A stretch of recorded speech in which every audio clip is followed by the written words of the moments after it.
जय हिंद दोस्तों, हम आपके सामने हाजिर हैं नया वीडियो लेके।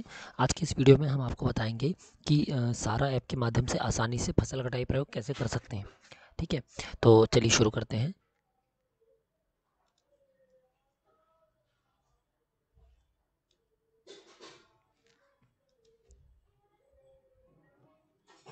ये देखिए, इस तरीके से आप जैसे ही लॉगिन करेंगे सारा का ऐप में आपको ये ऑप्शंस दिखने लगेंगे। यहाँ पर आप फसल कटाई प्रयोग चुन लें तो आपके सामने दो विकल्प दिख रहे हैं। यहाँ आप देख सकते हैं हमारे दोनों प्रयोगों में खसरा नंबर, गांव और हमको रैंडम नंबर और खाना संख्या दिख रही है। ठीक है, और यहाँ पर टीआर नंबर जो दिख रहा है ये भी टीआर नंबर है, ये हमारे प्रयोग का नंबर है।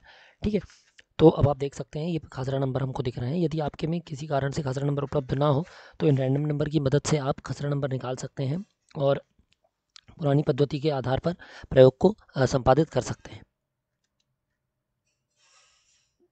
अब हम इस पर क्लिक कर लेंगे। जैसे ही आप प्रयोग को चुनते हैं तो पहले जब आप प्रयोग को चुनेंगे, जब आपने तारीख नहीं दी है तो प्रयोग इस तरीके से दिखाई देगा आपको।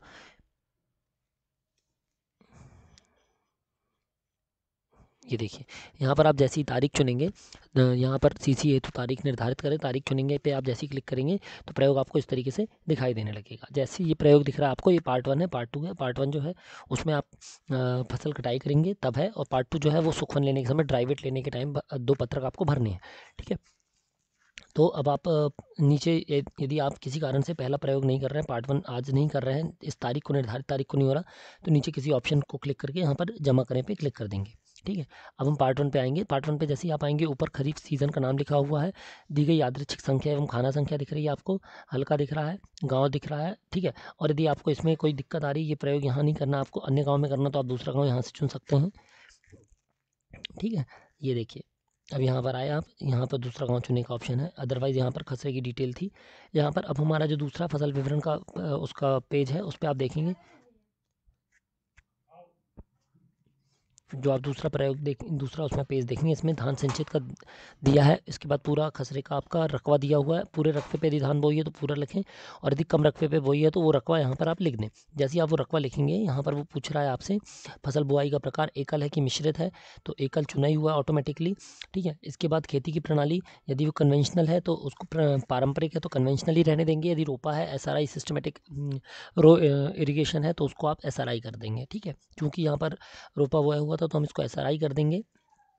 फिर यहाँ पर आपका आता है फसल किस्म का प्रकार, कि लोकल है, हाई यील्डिंग वैरायटी है, या फिर हाइब्रिड है। ठीक है, ये चुनने के बाद आप यहाँ पर उसको बीज का प्रकार, बीज का टोटल मात्रा लिख देंगे कि कितना बीज उसने प्रति हेक्टेयर में बोया हुआ है। ठीक है, तो उतना हम यहाँ पर लिख देंगे।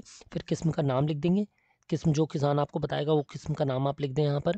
फिर बीज का स्रोत, बीज का स्रोत क्या है, डिपार्टमेंटल है, ओन है, उसकी खुद की ली हुई है, या फिर प्राइवेट है, उसकी प्राइवेट उसने कहीं से ली है, या फिर उसने खुद की खरीदी हुई है, या डिपार्टमेंटल स्टोर से उसने खरीदी हुई है। ठीक है, ये आप देख लेंगे। ये भरने के बाद आप इसके बाद आप आगे जाएंगे जैसे ही, तो यहाँ पर वो पूछ रहा है बुआई का रोपाई का समय। तो समय पर बोया था, पहले बोया था, या देरी से बोया था, अर्ली, नॉर्मल या डिले, लेट। ठीक है, तो वो आप चुन लें यहाँ पर। तो आप नॉर्मल उसने बोया था जुलाई के आखिरी में, यहाँ पर आप बुआई की तारीख चुन लें। ये देखिए, उसने 27 जुलाई को बोया है, तो हम 27 जुलाई लिख लेंगे।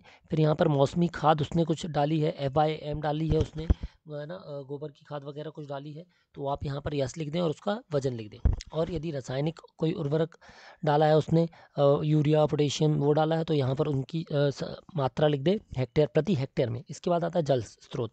जल स्रोत मतलब सिंचित असिंचित। यहाँ पर आपको ज़मीन सिंचित असिंचित के हिसाब से नहीं लिखना है, पानी दिए गए पानी के हिसाब से सिंचित असिंचित लिखना है।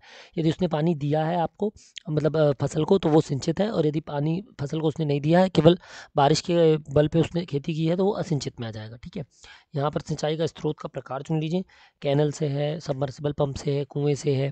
ठीक है, वो आप चुन के यहाँ पर कीट या किसी भी बीमारी से क्षति की सीमा लिख सकते हैं, कि 2 से 5 या 5 से 10 के बीच में कोई भी एक संख्या। या किसान यदि बोलता है कि नहीं हमें कोई भी क्षति नहीं हुई किसी भी प्रकार की, तो आप यहाँ पर 0 भी लिख सकते हैं। इसके बाद आता है सीसी में प्राप्त हरा ताज़ा उत्पाद का वजन। ठीक है, ये है आपका ग्रीन वेट। जो आप ग्रीन वेट लिखेंगे, जो आपने मौके पर पाया वो आप लिख देंगे। गट्ठों भुट्टों की संख्या ठीक है, इसमें ज़रूरत नहीं है। इसके बाद आप यहाँ पर चाहेंगे तो नमी का प्रतिशत लिख देंगे। फिर आता है आपका चौथा पेज। चौथे पेज में आपको सीसी का विवरण लिखना है। यादृच्छिक संख्या की जो जोड़ी है वो आपके सबसे ऊपर दी हुई है, इसको आपको चेंज नहीं करना है। फिर है खेत की लंबाई चौड़ाई, चूँकि 20 आरे में उसने बोया है तो हम यहाँ पर 40 मीटर बाई 50 मीटर का जो स्क्वायर है अप्रॉक्स वो बना लेंगे या रेक्टेंगल बना लेंगे। ठीक है, उसके बाद सीसी क्षेत्र का आकार तो रेक्टेंगल है या स्क्वायर, यदि तुअर उड़द वगैरह है तो रेक्टेंगल, और यदि धान गेहूँ चना है तो स्क्वायर। ठीक है, जैसे ही आप यहाँ पर स्क्वायर चुनेंगे वो नीचे क्षेत्र का आयाम पूछेगा। आयाम यानी कि सतह, सतह की लंबाई, तो सतह की लंबाई होगी 5, तो यहाँ पर आप 5 चुन लें, 5 लिख दें। सीसी की सतह 5 लिखेंगे आप। जैसे ही 5 लिखेंगे यहाँ पर वो फिर से नमी का प्रतिशत पूछेगा आपका। बाकी अपलैंड है, नॉर्मल है, तो वो भी आप देख लें।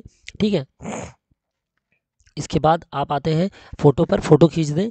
फ़ोटो खींचने के पश्चात यहाँ पर आपका जो अगला पेज है वो आता है आपका पर्यवेक्षक की जानकारी, उनका नाम, उनके हस्ताक्षर। ठीक है, जैसे ही आप इसको भर के यहाँ पर सेव करेंगे, ये देखिए, आप जैसे ही इसको सेव करेंगे यहाँ पर आपका आ जाएगा, पीले कलर का दिखने लगेगा। और इसके साथ ही ये यहाँ पर आपका जो है ये अपलोड का ऑप्शन आने लगेगा पार्ट 1 में। ठीक है, जैसे ही इसको अपलोड कर देंगे ये आपका पार्ट 1 कंप्लीट हो जाएगा। ठीक है, इसके बाद हम आते हैं पार्ट 2 पे। पार्ट 2 में क्या है, पार्ट 2 में आप देख सकते हैं, पार्ट 2 जो है वो सुख 1 के लिए है। ये सुख 1 के लिए सीसी में प्राप्त उत्पाद का सूखा वजन, जो आप ड्राई वेट लेंगे मौके पर वो आप लिख लीजिए। फिर सूखे उत्पादन का वजन लेने की तिथि, तो ये ऑटोमेटिकली ले लेगा यहाँ पर आपका सूखे उत्पादन की जो तारीख होगी, जिस दिन आप सूखा वजन डालेंगे उस दिन की तारीख ले लेगा। फिर यहाँ पर आता है आपका तीसरे नंबर पे सामान्य औसत उपज। ठीक है, किलोग्राम प्रति हेक्टेयर में। अभी आप याद रखें कि या तो आप किसान से पूछ सकते हैं कि औसत प्रति हेक्टेयर में कितना होता है, या फिर जो आपने ये निकाला है ये वजन, इसी में 400 का गुणा कर दें। अब 400 का गुणा क्यों करते हैं, तो जो आपने प्लॉट बनाया वो 25 स्क्वायर मीटर का बनाया है। ठीक है, और 1 हेक्टेयर जो होता है वो 10,000 स्क्वायर मीटर का प्लॉट होता है। तो 25 में जब 400 गुणा करेंगे तो 1 हेक्टेयर बन जाएगा। ऐसे इस वजन में जब आप 400 का गुणा करेंगे तो 1 हेक्टेयर में जो आएगा उत्पादन, उसका आपको औसत वजन दे देगा। ठीक है, उसको भरने के बाद यहाँ पर माध्यम से प्राप्त उत्पादन, एवरेज है, नॉर्मल है, हाई है, वो लिख दें। उत्पादन के बारे में टिप्पणी कर दें आपको यदि कुछ करनी है तो। उसके बाद वेट की वेइंग की फ़ोटो खींच लें। वेइंग की फ़ोटो खींचने के बाद यहाँ पर आप जैसे ही भरेंगे, ये फ़ोटो खींच लीजिए। फ़ोटो खींचने के पश्चात आप देखेंगे कि यहाँ पर ये इस तरीके से आपका फॉर्म भर जाएगा, और यहाँ पर भी अपलोड का ऑप्शन आएगा। जब ये दोनों को अपलोड कर देंगे तो यहाँ पर केवल वो रिव्यू के लिए ऑप्शन आएगा कि रिव्यू के बाद क्या होना है। ठीक है, तो यहाँ पर जो आपका प्रयोग आप कंप्लीट हो गया है। अब इस तरीके से आप देख सकते हैं कि सारा के अंतर्गत फसल कटाई प्रयोग में आप आसानी से फसल कटाई प्रयोग अब आप कर सकते हैं। फिर भी यदि कोई समस्या है तो आप मुझे कमेंट बॉक्स पर लिख कर बताएँ। शीघ्र ही हम आपको पत्रक भरने का वीडियो आपके सामने उपलब्ध कराएंगे। जय हिंद दोस्तों।